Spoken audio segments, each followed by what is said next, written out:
I am working on a World War II diorama, and these figures are going to be background characters.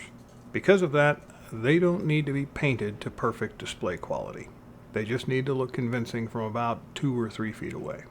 So the approach I'm going to show here is fast, simple, and generally forgiving. Before we get started, it helps to have good lighting, and if you're like me and your eyes aren't what they used to be, some magnification can help too.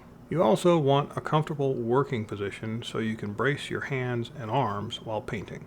When painting, it's a good habit to try to use the same paint stroke whenever possible. Most painters use a simple downward pulling motion. When you can, rotate the model so you can use that stroke instead of twisting your brush hand into an awkward position. If you do this consistently, you'll naturally build better control over time just through repetition. Sometimes when painting very small details, it can even help you to hold your breath for a moment to steady your hand.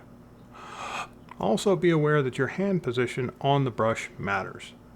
The closer your grip is to the tip, the more control you usually have.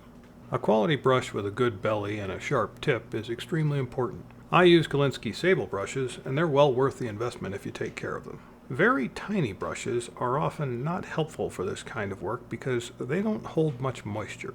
A good quality size 0 or 1 brush, sometimes even a number 2, usually works much better. Make sure your paint is properly thinned, and before touching the model, gently unload a little paint on a paper towel so you don't accidentally flood the area. For painting flesh, it's best to keep things simple and only use a few paints. I'm using beige red as my base color, which works well for many European skin tones. Start by painting all the exposed flesh in that base tone. Don't worry about the eyes, lips, or facial hair yet. Just get a nice smooth base coat down. Once the base coat is dry, you can paint the eyes if you want to. For the sclera, avoid pure white. It's too bright and can make the figure look bug-eyed. Instead, use a very light flesh tone, an off-white or a white-gray color. When painting the eyes, don't stab the model with the tip of the brush.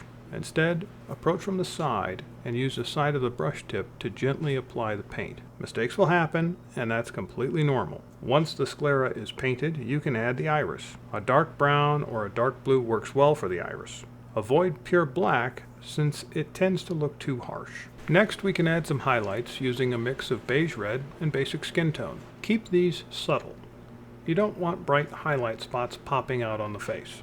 Just touch a few areas like the cheekbones, the bridge of the nose, and maybe the upper lip. If the area wouldn't naturally catch light, don't highlight it. Since this figure will be wearing a helmet, most of the face will be in shadow, but these small highlights help keep the face readable from a distance. Finally, we can add some shading to give the face a little more depth. You can do this with a very thin wash over the whole face, but make sure it doesn't pool in awkward places. Another approach I like is using flesh tone speed paint like Peachy Flesh from the Army Painter. When lightly thinned, it works very well as a glaze to deepen the shadows. Apply it gently in areas like the eye sockets, the ears, the cheeks, the mouth, and under the jaw. Once that's done, the face is basically finished. If you want to add some eyebrows, now you can. But remember, they usually look better if a little bit of the flesh tone shows through. Build them gradually, almost like a 5 o'clock shadow, and then darken them slightly if needed. You can also add a matte varnish to protect the paint. And remember, these figures are meant to look convincing in a scene, not under a magnifying glass. Keep the process simple. That makes it much easier to paint an entire group of figures quickly and still get good results.